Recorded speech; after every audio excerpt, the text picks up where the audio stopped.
நீங்கள் ஒரு வார்த்தை போகிற போக்கில் அப்படி தெளிச்சுட்டு போயிருப்பாரு. கவர்மெண்ட் ஆஃபீஸ்க்கு ஏன்டா காசு இல்லாமல் வரீங்க. இவனும் கொடுத்துட்டான். ஆனால் கிளைமேக்ஸ் சொல்கிறீங்க என்ன இப்போ நீங்கள் ஒரு ஷோக்கு வரைக்கும் தான் கிளைமேக்ஸ், அதுக்கப்புறம் எந்த ரகசியமும் கிடையாது. எனக்கு நான் புரிஞ்சுக்கிட்ட வகையில் இது மத்திய அரசுக்கு எதிராகவோ மாநில அரசுக்கு எதிராகவோ அப்படி இல்லை. இது ஒரு ஐடியாவை பற்றி தான் பேசுது, ஒரு ஐடியாலஜியை பற்றி தான் பேசுது. படம் பார்க்கும்போது நமக்கெல்லாம் எதுவும் கிட்னி பிரச்சனை வந்துடக்கூடாதுப்பா, இவ்வளவு பிரச்சனை இருக்காங்கிற பயத்தை கொடுத்துருச்சு இந்த படம். Presta Premium Women's Wear. Let your body love it. இதுல இன்னொரு விஷயம் வந்து காவல்துறை எப்படி வந்து அதிகாரம் பயன்படுத்துது அப்படிங்கிற விஷயத்துல சார், நீங்க காவல்துறை சார்ந்த படங்கள்ல நிறைய நடிச்சிருக்கீங்க. இதை ரிலேட் பண்ணி பார்க்க முடியுதா? காவல்துறையை அவங்க எப்படி பயன்படுத்திக்கிறாங்க அப்படிங்கிற அந்த இடத்துல இவர் எப்படி பேசியிருக்காரு நீங்க நினைக்கிறீங்க? ஏன்னா ஒரு மத்தியில இருக்கிறவங்க அதை பண்றாங்க. எல்லா துறைகள்லையுமே வந்து நல்லவர்களும் இருக்காங்க, கெட்டவர்களும் இருக்காங்க. அதோட சதவீதம் தான். நீங்கள் ஒரு வார்த்தை போகிற போக்கில் அப்படி தெளிச்சுட்டு போயிருப்பாரு. கவர்மெண்ட் ஆஃபீஸ்க்கு ஏன்டா காசு இல்லாமல் வரீங்க. இது நான் சிரிச்சு முடிக்கிறதுக்கு அடுத்த சீன் முடிஞ்சிருச்சு. அவ்வளோ நேரம். இன்னும் தன்னுடைய ரேஷன் கார்டில் ஒரு தகப்பனார் பேரையோ இல்லை ஏதோ தப்பாக வந்துருச்சுன்னா அந்த பேரை மாற்றுவதற்கு போராடிக்கிட்டு இருக்கக்கூடியவங்க எத்தனை பேர்? நான் அந்த இடத்துல இப்போ படகுன்னு அடுத்த சீனில் ரேஷன் கார்டு கிடச்சிருச்சுட்டாரு, அதை வச்சு பண்ணாலே முழு படம் பண்ணலாம். என்னன்னா அவ்வளவு தூரம் அந்த அரசு எந்திரம் புறையோடி போய் கிடக்கு அப்படின்றது வந்து அந்த ஒரு வரியில் சொல்லிட்டு போயிருப்பார். இந்த மாதிரி நிறைய எல்லா துறைகள்லையுமே அப்படி தான் இருக்காங்க. இதை வந்து நம்ம இதுதான் சரி இது தப்பு அப்படின்னு சொல்ல முடியாது, அந்த நிலைமையில தான் இருக்கும். முன்னாடி வந்து கொஞ்சம் அளவுகோல் கொஞ்சம் சமமாக இவர் இப்படி நடந்தால் இப்படி நடக்கும் பேலன்சிங் இருந்தது. இப்போ பேலன்சிங் இல்லை. எல்லாமே வேறு வேறு முகமுடிகளை மாட்டிக்கிட்டு வெளியில் ஒன்று உள்ள ஒன்றுமா ஆயிட்டாங்க. இது என்னைக்கு சரியாகும்னு தெரியலை. இல்லைன்னா கோவிட் மாதிரி ஏதாவது ஒரு விஷயம் வந்து சமப்படுத்தினா தான் உண்டு. கோவிட்டே சரி பண்ணாமல் இன்னமே என்ன சரி பண்ண முடியும்? எதுவுமே சரி பண்ண முடியாது. எல்லாம் சரியா இருக்கணும்னா கோவிட்லேயே சரியா இருக்கணும். எல்லாரும் எல்லாத்தையும் அனலைஸ் பண்ணி பார்த்துட்டோம். சரியாகலன்னா அது எலாஸ்டிக் மாதிரி தம்பி சரியாகாது. அந்த மொமெண்ட்ல நம்ம இனிமேல் இப்படி இருந்துடணும் இனிமேல் தவறே செய்யக்கூடாது அப்படின்னு நினச்சிக்கிட்டு அது முடிஞ்ச உடனே பழையபடி வந்துடுறது.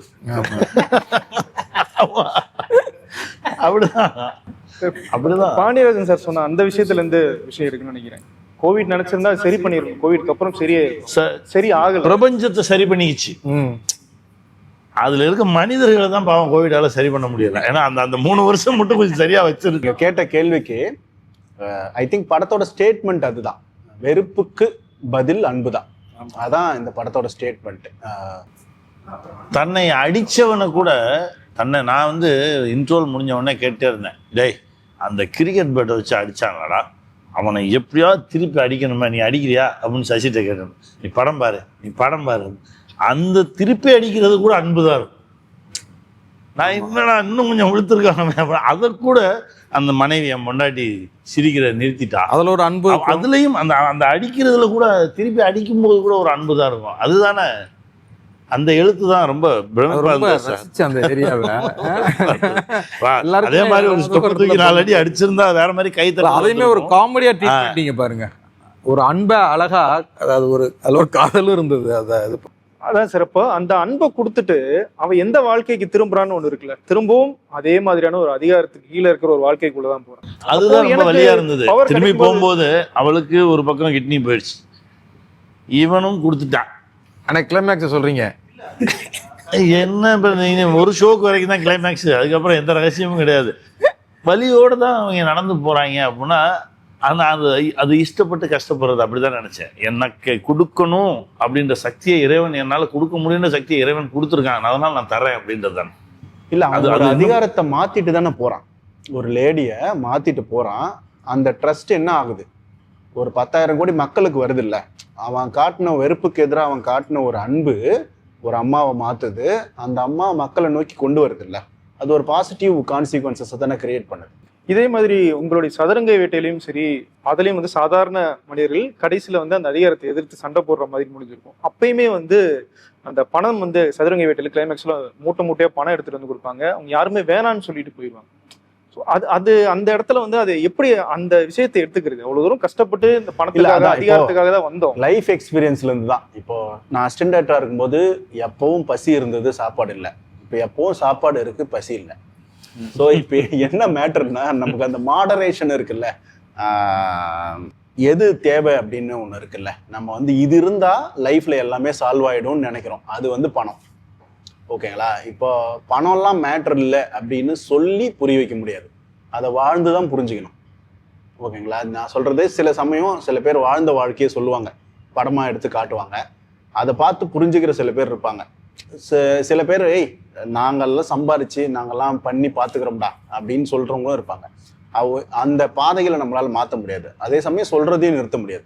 நம்ம சொல்றதை சொல்லிடுறோம். லைஃபுக்கு வந்து பெரிய சொத்துன்றது உன்னுடைய ஆரோக்கியமும் உன்னை சுற்றி இருக்கிற மனிதர்களும் தான். இதை நீ சம்பாதிக்கணும்னு சொல்றது தொடர்ந்து சொல்லிட்டு தான் இருக்கணும்.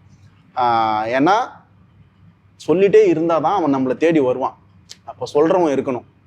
சொல்றவன் டயர்டாகி படுத்துட்டான்னா அவன் யார்கிட்ட போய் தேடுறதுன்னே இருக்காது. நீங்க சில கண்ட்ரிஸ் எல்லாம் முக்கியமா அழிஞ்சு போயிடும்ல, அந்த கண்ட்ரிஸ் எல்லாம் ப்ராப்ளம் என்னன்னா சொல்றவன் டயர்டாகி விட்டுருவான். அந்த கோர் நாலேஜ் இல்லாம போயிடும். அந்த கோர் நாலேஜ் இல்லாம போகும்போது ப்ராப்ளம் சால்வ் பண்றதுக்கான கோர் நாலேஜ் அவன் தேடி வரும்போது அது இருக்காது.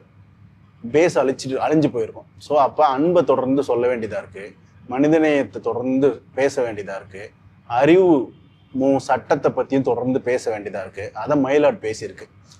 உங்களுக்காக தான் பேசியிருக்கு. அதை நீங்கள் வந்து பார்க்கணுன்றதுக்காக தான் நாங்களே 3 பேரை பேசி அரேஞ்ச் பண்ண இன்டர்வியூ தான் இது.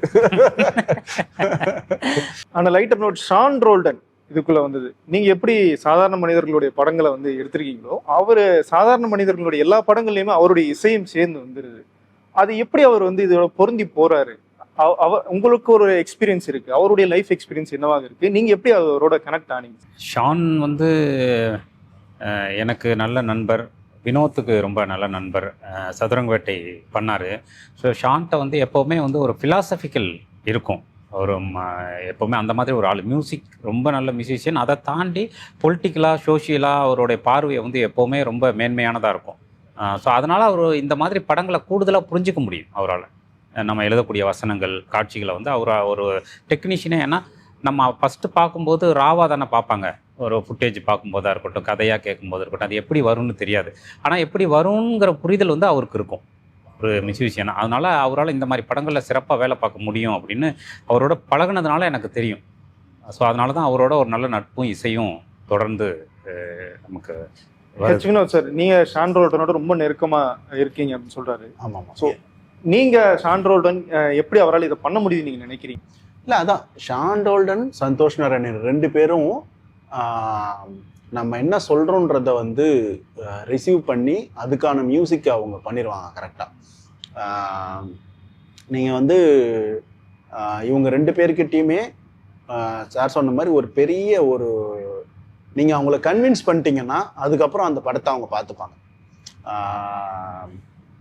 அந்த மாதிரி வந்து இப்போ இவருக்கு ஒரு ஸ்பெஷாலிட்டி இருக்குது சாருக்கு. என்னென்னா, இவர் எந்த மியூசிக் டேரக்டரோட ஒர்க் பண்ணாலும் அந்த ஆல்பம் வந்து சூப்பராக வந்துடும். ஏன்னா அவருக்கு இருக்கிற மியூசிக்கல் சென்ஸும், அவர் லிரிக் ரைட்டராக தான் அவர் லைஃப்பை ஸ்டார்ட் பண்ணார். ஸோ அவர் எழுதின 2 பாட்டுமே ஹிட்டு. எனக்கு ஒரு பாட்டு எழுதியிருக்காரு, அந்த பாட்டுமே ஹிட்டு.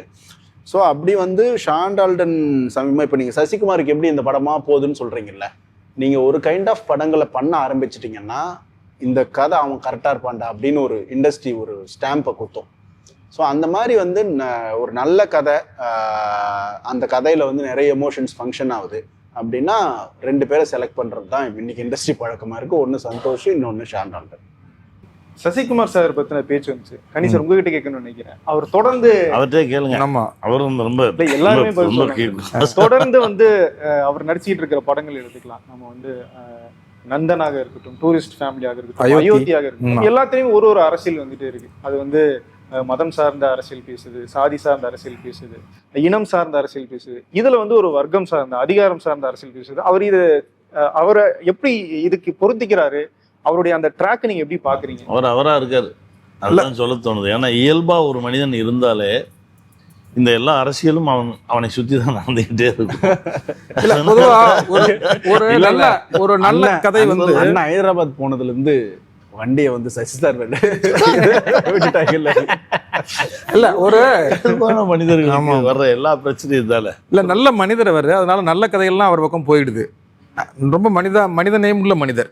எங்களை அறிமுகப்படுத்தினதுக்காக நாங்கள் அவரோட இருக்கிறோங்கிறதுக்காக சொல்ல. எப்போவுமே ஒரு நல்ல கதை வந்து ஒரு நல்ல கதை நாயகனை தேர்ந்தெடுத்துக்கு. அதுதான் நான் ராஜகுட்டையும் சொன்னேன். சசி சாருக்குன்னு எழுதுனீங்களா, சசி சார் அந்த கதை தேர்ந்தெடுத்துச்சான்னு நான் கேட்டேன் படம் பார்த்து வெளில வந்த உடனே. நீங்கள் அயோத்தியா எடுத்துக்குங்க, நந்தனா எடுத்துக்குங்க, டூரிஸ்ட் ஃபேமிலியாக எடுத்துக்குங்க, நாடோடிகளாக எடுத்துக்குங்க, நல்ல கதைகள் எல்லாமே அந்த இந்த நான் சொன்ன படங்கள் எல்லாத்துக்குமே ஒரு மனித நேம் இருக்கும். ஏன்னா அது ஒரு மனித நேமுக்கு ஒரு நல்ல மனிதர் அவர். அந்த கதையை அவரை சூஸ் பண்ணிக்கிறது, அவரை தேர்ந்தெடுத்துக்கிறது, அதுக்கு தகுதியான மனிதரும் கூட. அது வந்து யாருமே நேற்று ஒரு நண்பர் சந்தோஷ் கிட்ட பேசிக்கிட்டு இருக்கும்போது மணி இங்கிலீஷுக்கு மனிதன் சொன்னார், படம் எப்படி இருக்கு பிரதர், பார்க்க வாங்க அப்படின்னேன். படம் பார்த்துட்டு எல்லாருக்குமே பிடிச்சிருக்கு சார், ரொம்ப நல்லா இருக்கு. ரூபா நோட்டில் காந்தியை தூக்கிட்டு இனிமேல் சசிகுமாரை வச்சிடலாம் போல. ரொம்ப நல்ல மனிதர்னா சசிகுமாருங்கிறதா எல்லா கதையும் அவரை கொண்டு வந்துகிட்டு இருக்காங்க. அப்படி ஒரு கதைக்கு அவரும் அப்படியே உக்காந்துக்கிட்டு இருக்காரு அப்படின்னு சொல்லி சிரிச்சுக்கிட்டு இருந்தாரு. அந்த மாதிரி அந்த கதைக்கு உண்மையிலேயே அந்த கிளைமேக்ஸில் வந்து அவர் ஒன்றும் பெரிய டைலாக் பஞ்சு டைலாக் பேசலை, பெரிய வசனங்கள் பக்கமாக வசனங்கள் எதுவுமே இல்லை, ரொம்ப சிம்பிளாக தான் எழுதிருக்கீங்க. மற்ற இடத்துலலாம் கூட வசனங்கள் பயங்கரமாக இருக்கும். அந்த 2 வரி பேசுவாங்க, அது ஆடியன்ஸ்க்கு சொல்ல இதுவாக இருக்கும். அந்த 2 வரி பக்குன்னு இருக்கு நமக்கு வந்து அட அப்படிங்கிற ஒரு இது இருக்குல்ல. அதுக்கு அவர் அப்படியே முத்துச்சிற்பி வந்து உண்மையாவே ஒரு சிற்பியா இருந்து அவர் அழகா அந்த கேரக்டரை செதுக்கிருக்காருன்னு சொல்லலாம். அந்த படம் என்ன அரசியல் பேசு அப்படிங்கிறது பொறுத்து அது என்ன விளைவு ஏற்படுத்தும்னு ஒரு ஹீரோ யோசிப்பாரு. அப்படி சசிகுமார் சார் கிட்ட நீங்க ஏதாவது தயக்கத்தை உணர்ந்தீங்களா, இல்ல உங்களுடைய அந்த அரசியலுக்கு அவர் ஓகே சொன்னாங்க? இல்லை அவர் எந்த தயக்கமுமே படலை. ஏன்னா இந்த படம் மொத்தமாக என்ன பேசுது, இப்போ பாண்டியராஜ் சார் சொன்ன மாதிரி இந்த படம் முடியும் போது வினோத் சொன்ன மாதிரி இது ஆரம்பிக்கும் போது உங்களுக்கு வேறு தாட்ஸ் வரலாம், முடியும் போது உங்களுக்கு ரொம்ப ஸ்ட்ராங்காக ஒரே ஒரு தாட் தான் இருக்கும். அந்த தாட்டு தான் அவருக்கும் பிடிச்சிது. ஸோ அதனால் அந்த ஒரு தாட்டை சொல்லணும் அப்படிங்கிறது, அதுதான் இந்த படம். சார் சொன்ன அதே பாயிண்ட் நீரவ் சார் சொன்னார். நேற்று நான் சாரோட தான் படம் பார்த்தேன். அவர் சொன்னார், இப்போ நான் ஃபோன் பண்ணி கேட்டேன், நான் இப்போ தான் ஃபுல் படம் பார்க்குறேன்னு சொன்னார் அவர். நான் உங்களுக்கு எப்படி இருக்குது படம்னு கேட்டேன். நான் அந்த படத்து கேமராமேன் உனக்கு எப்படி இருக்குன்னு கேட்டார். நான் சொன்னேன் நான் எழுந்து வரும்போது ரொம்ப ரொம்ப கம்ப்ளீட்டாக ரொம்ப நிகழ்ச்சியோடு வந்தேன் சார். ரொம்ப எனக்கு அந்த லாஸ்ட் 30 மினிட்ஸ் ரொம்ப பிடிச்சிருச்சு எனக்கு அந்த படத்தில் அப்படின்னு. நானும் அதுக்கு தான் ஒத்துக்கிட்டேன். கதை கேட்டு முடித்தோடனே நானும் அவர் ரொம்ப ஹார்டான ஆள், நானும் கதை கேட்டு முடிஞ்ச சோக் ஆயிடுச்சு எனக்கு. ஸோ அது அப்படியே கன்வெர்ட் ஆயிடுச்சு அந்த இடம் சூப்பரா அப்படின்னு. ஸோ இந்த படத்தில் வந்து இந்த செட்டிங் பண்ணி கூட்டு வர்றது இருக்குல்ல அந்த கேரக்டர்ஸ், ஏன்னா எல்லாருமே நம்மளை சுற்றி இருக்கிற ஆளுங்க தான், நம்ம கண்டுக்காத ஆளுங்க. நம்ம வள்ளலார் பற்றி எல்லாருக்கும் தெரியும், ஆனால் ஒரு வள்ளலார் சாப்பாடு போடுறவங்க, அந்த ஹோம் நடத்துகிறவங்க, அந்த இடம், ஒரு மலைக்கு கீழே வாழ்கிற மனிதர்கள், ஏதோ ட்ரீட்மெண்ட்னு போனால் உடல் உறுப்புகளை தர்ற குரூப்பு, இவங்கெல்லாம் நம்மளை சுற்றி தான் இருக்காங்க. ஆனால் நம்ம அவங்கள பற்றிலாம் செய்தித்தாள் எங்கேயோ கட்டமாக சின்னதாக படிச்சுட்டு கடந்துடுறோம். ஆனால் நம்ம பார்க்குறதெல்லாம் கிளாமர் வேர்ல்டாக இருக்குல்ல. ஸோ இந்த மனிதர்களுக்கு நமக்கு பழகிறதுக்கு கொஞ்சம் டைம் ஆகும். ஜிஹெச்சில் சாதாரணமாக க்யூவில் நிற்கிறவன் அவன்லாம் நமக்கு பழகி அந்த வேர்ல்டுக்குள்ளே நம்ம போகிறதுக்கு கொஞ்சம் டைம் ஆகும் அந்த படத்துக்கு. ஸோ ஆனால் அதுக்குள்ளே நம்ம போன பிறகு அது நம்மளை மாற்றிடும். நம்ம லைஃப் எல்லாம் என்ன நினைக்கிறோமோ அதுலேருந்து இன்னொரு பெர்ஸ்பெக்டிவே அது கொடுக்கும். சார் குறிப்பாக அந்த அரசியல் நிறைய விஷயங்கள் பேசியிருக்கீங்க. அதில் குறியீடுகளாக நிறைய விஷயங்கள் இருக்கு, சாதி சார்ந்த குறியீடுகள். அந்த விஷயத்த கொஞ்சம் டீகோட் பண்ணலாமா? நான் அந்த கிட்னி திருட்டு அப்படின்னு வரும்போது அந்த ஊரில் வந்து 2 சாதிகளுடைய பேனர் வைக்கப்பட்டிருக்கு. அது ஏன் அந்த இடத்துல சொல்றீங்க? நம்ம பவர் பாலிடிக்ஸ் அப்படின்னு பேசும்போது இந்த இடத்துல சாதியை சொல்ல வேண்டிய தேவை என்ன இருக்கு? இல்லை அது வந்து ஒரு ஊர் இன்னைக்கு எப்படி இருக்குது, தமிழ்நாட்டுடைய ஒரு ஊர் வந்து இன்னைக்கு எப்படி ஃபங்க்ஷன் ஆகுது அப்படிங்கிறத காட்டுறதும், அங்கே ரொம்ப இயல்பாக இப்படி ஒரு விஷயம் நடக்குது. ஒரு கிட்னி புரோக்கர் வந்து ரொம்ப இயல்பாக போய் அது நமக்கு தான் பெரிய விஷயமா இருக்குது, ஆனால் கடனில் இருக்கக்கூடிய சாதாரணமான ஜனங்களுக்கு வந்து அது ஒரு அன்றாட நிகழ்வாக இருக்குது. அது ரொம்ப சாதாரணமாக அதை இது பண்ணுறாங்க. அதனால தான் வந்து பீகார் காட்டும்போது 2 கிட்னியும் ஒருத்தவங்க விற்றுருக்காங்கன்னு சொல்கிறதும், தமிழ்நாட்டில் ஒன்னோட இருக்குது அப்படிங்கிறது தான் நம்முடைய வளர்ச்சியை பற்றி நம்ம பேசுகிற விஷயம். கண்டிப்பாக தமிழ்நாடு பெட்டராக தான் இருக்குது, அதோடைய பெட்டர்னஸ் வந்து அங்கே 2 இருக்குது, இங்கே 1 இருக்குது அப்படிங்கிறது. ஆனால் விஷயம் நடந்துக்கிட்டு இருக்கு அப்படிங்கிறதா தான் இருக்குது. ஸோ அந்த மாதிரி இன்னைக்கு சமகாலத்தில் இருக்கிற நம்மளுடைய விஷயங்களை காட்டுறதுக்காக தான் இந்த மாதிரி குறியீடுகள் எல்லாம் அங்கங்கே பயன்படாது. குறியீடுன்னு சொன்னாலே இப்போ தப்பாயிடுது. இல்லை எனக்கு எப்படி அது வந்து ஒரு காட்சியில் அதெல்லாம் ரொம்ப இயல்பாக வந்துடுது. நான் எப்படி அதை புரிஞ்சுக்கிட்டேன்னா, இங்கே என்ன நடந்துகிட்டு இருக்கு, நீங்கள் என்னடா பண்ணிட்டு இருக்கீங்க அப்படிதான் எனக்கு. இப்போ அவர் என்ன யோசிச்சு பண்றாரு, ஒரு கிரியேட்டர் என்ன யோசிச்சு பண்றாருன்றதை விட பார்க்குற ஒவ்வொருத்தனுக்கும் என்ன புரியுதுன்றது தான் சினிமா. ஸோ நம்ம என்ன சொல்றோன்றதை விட இப்போ என் படங்களில் கூட சதுரங்க வேட்டையில் வந்து ஒரு டேபிள் மேட் போட்டிருப்போம். டைரக்டர் என்னமா சிந்திச்சு போட்டிருக்காங்க டேபிள் மேட் அப்படின்னு சொன்னா. ஆனா அது மனோபல சார் 600 ரூபா வாடகை தர முடியாதுன்னு சொன்னதுனால ஆபீஸ்ல இருந்த டேபிளை கொண்டு வந்து போட்டது. ஸோ இப்படி வந்து அந்த கிரியேட்டர் எதுக்கு ஒண்ணு பண்றாங்கன்றது இல்லை, நமக்கு என்ன புரியுதுன்னு ஒண்ணு இருக்குல்ல. அந்த மாதிரி இதுல ஒவ்வொருத்தருக்கும் ஒரு எக்ஸ்பீரியன்ஸை, ஒவ்வொரு அரசியலை, ஒரு விஷயத்த புரிய வைக்கும்னு நினைக்கிறேன் நிறைய. அங்கே ஒருத்தர் பிக் பாஸ் பார்த்துக்கிட்டு படுத்திருப்பாரு. அங்கே போய் ஸோ ஒருத்தவன் இதெல்லாம் கேட்டு வர்றான், ஒரு உறுப்பையே கேட்டு வர்றான். இவன் ஜாலியாக பிக் பாஸ் பார்த்துக்கிட்டு இருக்கான். அவனுக்கு தனக்கு நடக்கிறதே தெரியாத ஒரு அறியாமையில் ஒரு சமூகம் இருக்குங்கிறதுக்கு தான். தொடக்கத்திலையும் ட்ரம்ப்போடைய ஃப்ரேம் வச்சு தான் ஆரம்பிக்கிறீங்க. இந்த படத்துலயே உங்களுக்கு பிடிச்ச கேரக்டரைசேஷன்னா எது சொல்லுவீங்க சார்? இல்லை, நிறைய கேரக்டர் எல்லாமே அதான். ஃபர்ஸ்ட் அந்த ஃபோனில் ஆரம்பிக்கிறாருல்ல, அந்த புரோக்கர் கேரக்டர்ல இருந்து அவர் ரொம்ப நல்லா நடிச்சிருந்தாரு. முத்துச்சிற்பி சசிகுமார் சார் கேரக்டரு, அந்த சுசீலா அந்த பொண்ணு கேரக்டரு, ஜெயபிரகாஷ் சார் 2 சீன் தான் வருவார். செமையாக இருந்தார் அவரோட அந்த 2 சீன் இருந்தாலும் பிரமாதமாக அவருடைய இது வந்து ஒரு படம் ஃபுல்லாக நடித்தா என்ன ஒரு நிறைவு தருமோ அந்த 2 சீன்லேயே அவர் அவ்வளவு அதிகாரத்தில் இருக்கக்கூடிய அந்த அமைச்சராக நடிச்சிருக்காங்க. அந்த பயங்கரமான அவருக்கு ஒரு குறியீடு வருவார், அவருக்கு ஒரு குறியீடு வச்சிருப்பாரு. ஏன் சார் அதுல ஒரு டெலிட்டட் சீன் இருக்கான், அந்த சீன்ல பயங்கரமா நடிச்சிருந்தாரு அவரு. ஜெயபிரகாஷ் சார் நான் போன் பண்ணி கேட்டேன், நிரோஷாட்ட கேட்கும்போது இன்னொரு சீன் இருக்கும், அது பயங்கரமா இருந்துச்சு, அது டெலிட்டர்ல இருக்கு அப்படின்னு சொல்லிட்டு போட்டுருங்க. ரொம்ப அவருடைய கேரக்டர் ரொம்ப நிறைவா இருந்தது. ஒவ்வொரு சும்மா ஒரு 2 சீன் ஒரு சீன் வந்துட்டு போற கேரக்டரோட டக்குன்னு அந்த கேரக்டர் எல்லாமே மனசுல வந்து ஒட்டிக்கும் சொல்லுவாங்கல்ல. இந்த பீகார் அம்மா சொன்ன பாருங்க, ஒரு ஷாட் தான் வருவாங்க, ஒரு ஷாட் தான், அந்த மூஞ்சி இன்னும் இருக்கு, அந்த விஷுவல் மைண்ட்ல இருக்கு. அந்த ஒரு ஷாட் தான், அதுவும் வந்து க்ளோஸ் வச்சிருக்க மாட்டாப்ல, ஒயிட்ல டாப் ஆங்கிள் தான் வச்சிருப்பாப்ல. அது வந்து இன்னும் அந்த அந்த மூஞ்சி வந்து மண்டைக்குள்ள ஓடிக்கிட்டே இருக்கு. படம் பார்க்கும்போது நமக்கெல்லாம் எதுவும் கிட்னி பிரச்சனை வந்துடக்கூடாதுப்பா, இவ்வளவு பிரச்சனை இருக்காங்கிற பயத்தை கொடுத்துருச்சு இந்த படம். அதே மாதிரி முக்கியமா ராக்கா உண்மையிலே நம்மள அறியாம உண்மையிலே லைட்டா அப்படியே லைட்டா குத்தி பார்த்தேன், எதுவும் வண்டி டேமேஜ் ஆயிருக்குமா, நமக்கு இவ்வளவு பிரச்சனை எல்லாம் வருமா, கிட்னி இல்லைன்னா எவன் கொடுப்பான் நமக்கு, ஏன்னா அதுக்குள்ள சொந்தம்லாம் கொடுக்கவே மாட்டான்னு வேற சீன் வச்சிருக்காரா, நமக்கு எவன் கொடுப்பான் அப்படின்னு பயம் வந்தது. அதெல்லாம் ஒன்னும் வராது, ஒரு பேச்சுக்கு சொல்றேன், பயத்து கொடுக்குது நம்ம உடம்பு தானே கடைசியில நமக்கு இருக்கிற. ஆமா, நம்மளுடைய ஒரே ஆயுதம் அதுதான்ல, அந்த ஆயுதத்துக்கு ஒரு பழுதுனா அப்புறம் என்ன. ராக்காவா நடிச்சாரு நம்ம குரு சோமசுந்தரம், பிரமாதம். அவருக்கு ஒரு பாட்டு அழகா ஜோக்கர்ல இருந்து அவர் வேற ஒண்ணு உருவமே வேறையா இருந்துச்சு. ஒவ்வொரு ஷாட் ஏன்னா ஈஸியா அந்த கேரக்டர் வந்து அந்த பாடி லாங்குவேஜ் ஈஸியா பண்ணிட முடியாது. அவர் அந்த கண்டினியூட்டியை மெயின்டைன் பண்றது ஒரு கவனிச்சுட்டே அந்த எங்கயாவது சொல்ற கரெக்டா அதை மெயின்டைன் பண்ணிருந்தாப்ல. அந்த கேரக்டர் பத்தியும் பேசலாம் நினைக்கிறேன் சார். ஏன்னா இன்னைக்கு பத்திரிகையாளருக்கு மேல வைக்கப்படுற பிம்பம் ஒண்ணு, ஆனா ஒரு பத்திரிகையாளரை தொடர்ந்து ஒரு நல்ல பத்திரிகையாளரவே அவருடைய ஊரு இப்படி ஒரு 2 பேர் இருப்பாங்க சார். உங்களுக்கே ஒரு டவுட் இல்ல, நல்ல பத்திரிகையாளர் காமிச்சிட்டாங்க, என்ன நியாயம் பேசுவாங்க. அத ஒரு பத்திரிகையாளர் கேக்குறீங்க பாருங்க, அதுவே சூப்பர். முன்னாடி வரும் பத்திரிகையாளர்னா ரொம்ப நம்ம எஸ்ஏசி சார் சிரிக்கிறாரு பாருங்க, பத்திரிகையாளர்னா அவர் பேர் தான் வச்சது, ராக்கா தானே. ஆமா ஆமா இல்ல கண்ணாடியோட அதே மாதிரி இருக்கு.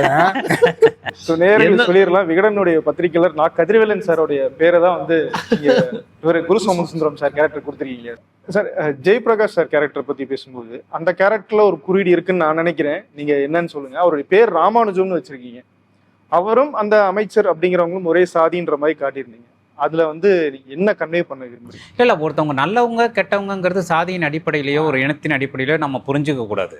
எல்லாத்துலேயுமே நல்லவங்களும் இருக்காங்க கெட்டவங்களும் இருக்காங்க, அது குணத்தின் அடிப்படையில் தான் அப்படிங்கிறது தான், வேற ஒன்றுமே இல்லை. இந்த பாயிண்ட்ல ஒன்னே ஒன்று சொல்றேன், அதுல லைஃப்பை நீங்க எப்படி பாக்குறீங்கன்னு ஒன்று இருக்குல்ல, எந்த இது என்னோட ஐடியாலஜி லைஃப்னா இப்படிதான் இருக்கணும் அப்படின்னு பாக்குறது இருக்குல்ல, அதுல வந்து அந்த படத்தை பிரிச்சா அலைன் ஆவாங்க. இந்த கேரக்டர்லாம் இந்த ஐடியாலஜியில் வரவங்க, இந்த கேரக்டர்லாம் இந்த ஐடியாலஜியில் வரவங்கன்னு அலைன் ஆவாங்க.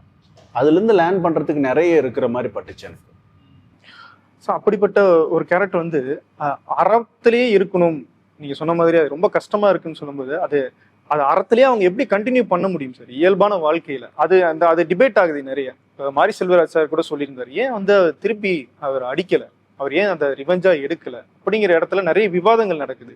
நீங்க என்ன தாட் ப்ராசஸ்ல அதை அந்த இப்படிதான் இருக்கணும் அப்படின்னு முடிவு பண்ணீங்க? இல்ல இதுல அது ஏதாவது உங்களுக்கு ஒரு டைலமா இருந்துச்சு? இல்லை அது நம்ம தொடர்ந்து பேசின விஷயம் தான் பிரதர். அதாவது ஹேட்டுக்கு நீங்கள் ஒரு ஹேட்டை முன் வச்சிங்கன்னா அது எங்கே போய் முடியும்?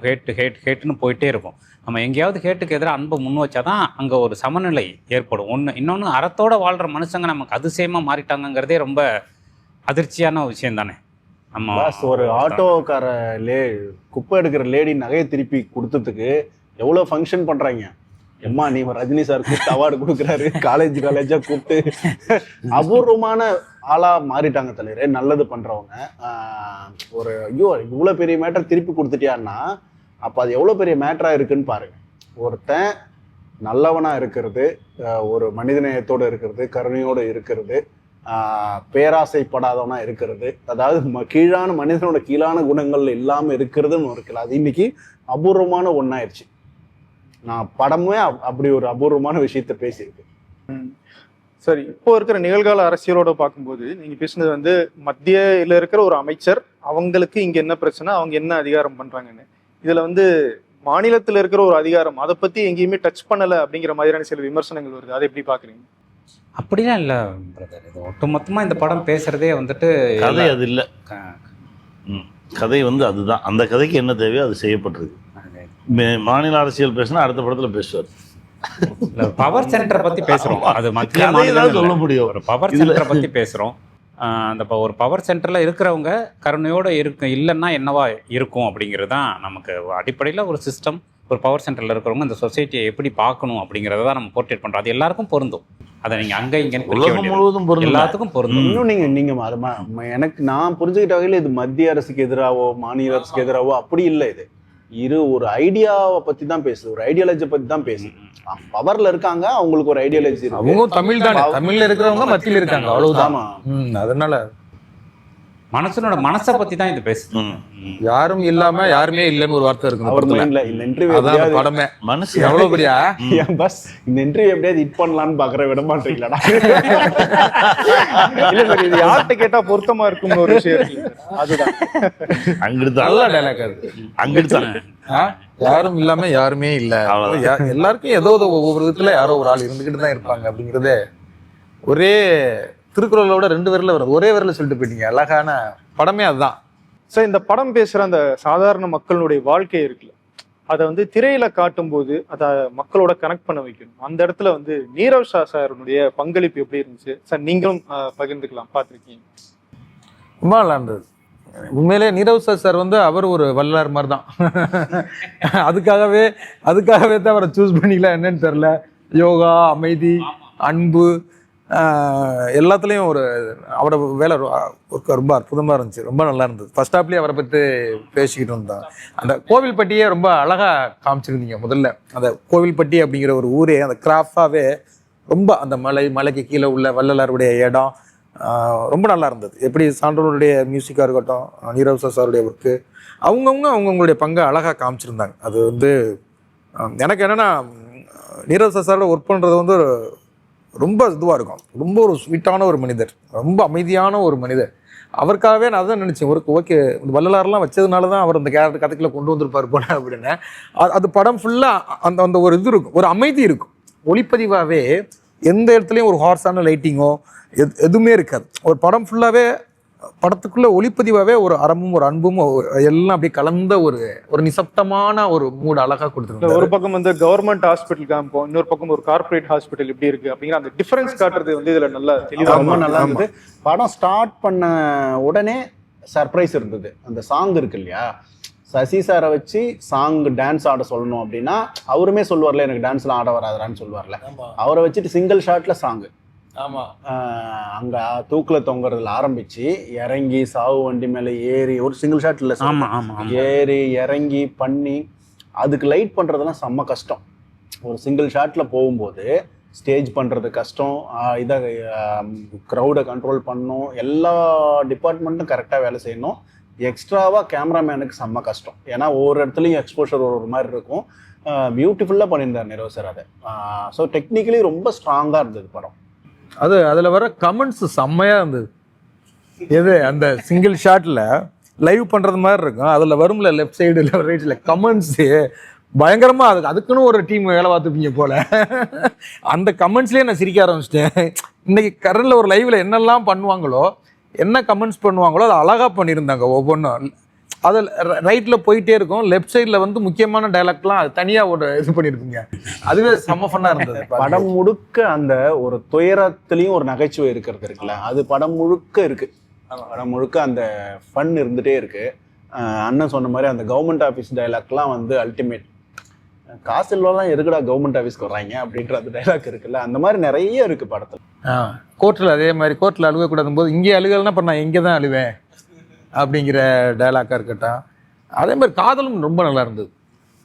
இது என்ன ஒரு இந்த இதை பேசின படமாக இருந்தாலும் அதுக்குள்ளே உள்ள லவ் வந்து ரொம்ப சசி சாருக்கும் அந்த பொண்ணுக்குமான இது. அந்த பொண்ணுக்குள்ளே அவங்க அப்பா வந்துடுவார் அப்படிங்கும்போது அந்த மலையில் உட்காந்துக்கிட்டு அந்த பிள்ளை பேசுறது நல்லா அழகாக நடிச்சிருந்தேன், ரொம்ப அற்புதமாக நடிச்சிருந்தேன். அந்த காதலுக்கும் இந்த அரசியலுக்கும் என்ன லிங்க் ஆகுது சார் இந்த படத்துக்கு? அவங்க ஹீரோயின்குள்ள இருக்கிற அந்த காதலும் அவர் பேசுற அந்த அரசியலும் எப்படி கனெக்ட் ஆகுது? இல்லை, அந்த ஒற்றை வார்த்தை தான், அன்பு தான். அதுதான் இதில் இருக்கிற லிங்க். அவன் அந்த பொண்ணு எவ்வளவோ மாப்பிள்ளைகள் கொண்டு வரும்போதும் இவனை விட பெட்டர் மாப்பிள்ளைகளை கொண்டு வரும்போதும் போகாமல் இருக்கிறதுக்கு காரணமும் அந்த அன்பு தான். அவன் மனுஷங்க மேலே காட்டுற அன்பு தான். கடைசியாக அவனுக்கு எதிராக வெறுப்பு காட்டப்படும் போதும் அவனை வந்து காலி பண்ணிடுவாங்கன்ற இருக்கும்போதும் அவன் வெல்றதும் அதை எதிர்த்து வெல்றதும் அன்பு தான்.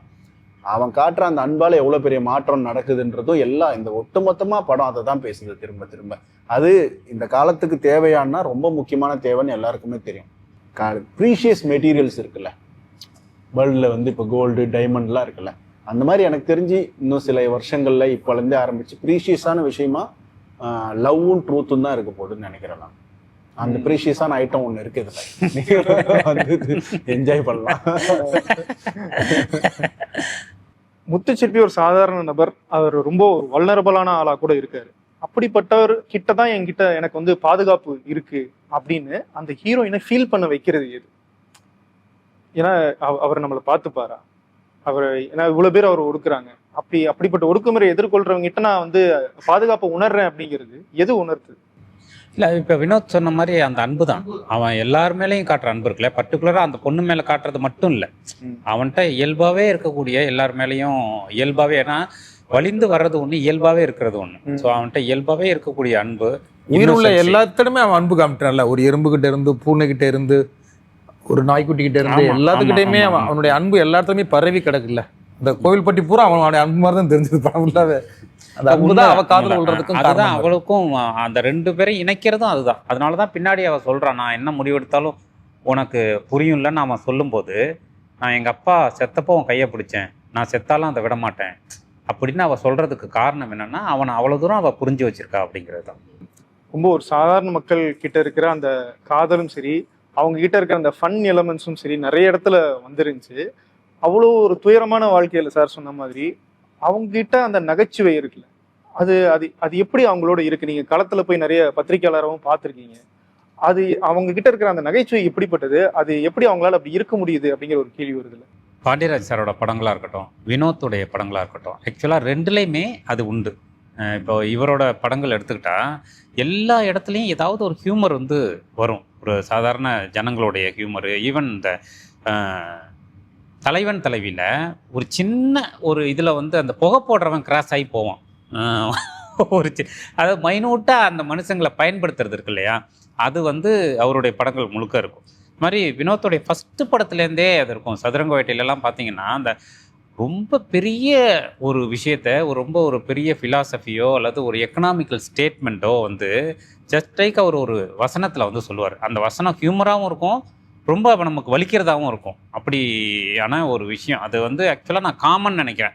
பாண்டியராஜ் சார், வினோத், இப்போ எனக்கு வந்து ஒரு காமன் பாயிண்ட்டாக எனக்கு அது தோணுது. என்னென்னா அது ஏன் அப்படி இருக்குது அப்படின்னு நான் நினைக்கிறேன் அப்படின்னா, ஒரு படைப்பாளனா நம்முடைய பார்வை இருக்குல்ல சமூகத்து மேலே, நம்ம ஜனங்களோடையே பார்க்கும்போது உண்மையிலேயே சாதாரணமான ஜனங்க அப்படி தான் இருக்காங்க.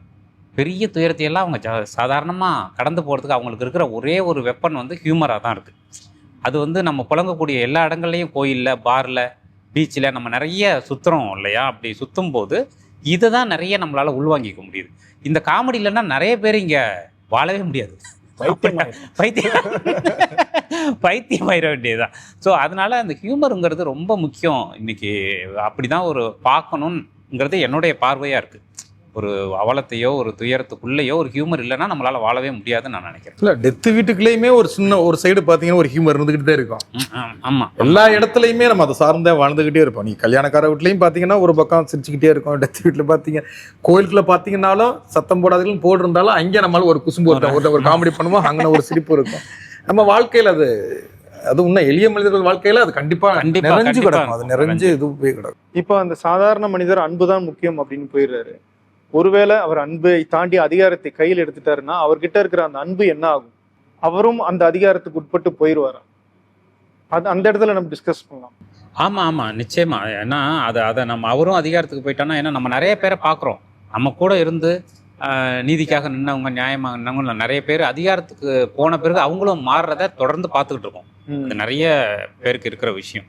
ஸோ அப்படி மாறாமல் இருக்கும்போது தான் ஒரு மாற்றம் உருவாகுது அப்படிங்கிறது தான் முக்கியம். அதுதான் இந்த முத்துச்சிற்பி கேரக்டர் சொல்லுது. ஸோ அது கொஞ்சம் கஷ்டமாக தான் இருக்கும். ஆனாலும் அன்பு பார்வையால் பார்க்கும்போது அதை முடியும் அப்படிங்கிறதா இதில் சொல்லியிருக்கீங்க. நீரவ் சார் பற்றி பேசும்போது நான் ஒன்று சொல்லணும்னு நினச்சேன். அதான் 3 பேருக்குமே வந்து அவர் ஒரு காமன் பாயிண்ட்டு. ஏன்னா 3 பேர் படத்துலையுமே பண்ணுறது. எனக்கு அவர் வந்து வினோத் மூலமாக தான் ஃபஸ்ட்டு பழக்கம் வந்துட்டு அவரை தெரிஞ்சது. எனக்கு ஃபஸ்ட்டு பழக்கமாக தெரிஞ்சதுங்கிறது. ஸோ நீரவ் சார் வந்து உண்மையிலேயே சார் சொன்ன மாதிரி அவர் வள்ளலார் தன்மை உள்ளவர் தான். அவர் வந்து ரியலாகவே வந்து அவ்வளவு கம்ஃபர்ட்டான ஒரு ஆள். ரொம்ப தன்னுடைய சூழலை ரொம்ப இணக்கமாகவும் அமைதியாகவும் வச்சுருக்கிறவர். அதுதான் அவருடைய ஒர்க்காகவும் பிரதிபலிக்குது. அவர் பண்ணுற லைட்டு அது ஒரு படத்துக்கும் அவர் கரெக்டாக அந்த அந்த அந்த படைப்பாளனுக்காக ஒர்க் பண்ணுற ஒரு கேமராமேன். இன்னும் அந்த படத்தை அடுத்த தளத்துக்காக எடுத்துகிட்டு போகிற ஒரு கேமராமேன். அதனால் அவரோட ஒர்க் பண்ணதுங்கிறது இந்த படத்துக்கு எனக்கு வந்து ரொம்ப ரொம்ப ஒரு சிறப்பான விஷயமா இருந்தது. அது மட்டும் இல்லை, இந்த படத்தை பார்த்துட்டு இப்படியான ஒரு நல்ல படைப்பு வெகுஜனங்கள்கிட்ட போய் சேரணுங்கிற ஒரே நோக்கத்துக்காக இந்த படத்தை ப்ரெசன்ட் பண்ணுற 2D என்டர்டெயின்மெண்ட் நிறுவனத்துக்கும் சூர்யா சாருக்கும் நான் ரொம்ப தேங்க் பண்ணுறேன். ஏன்னா அவர் சொன்ன விஷயம், ரொம்ப முக்கியமாக சொன்ன விஷயம் என்னென்னா, இப்படி இன்றைய சூழலில் இப்படி அன்பை விதைக்கக்கூடிய ஒரு படத்திற்கு துணை நிற்பதே எங்கள் கடமை அப்படின்னு சொன்னார்.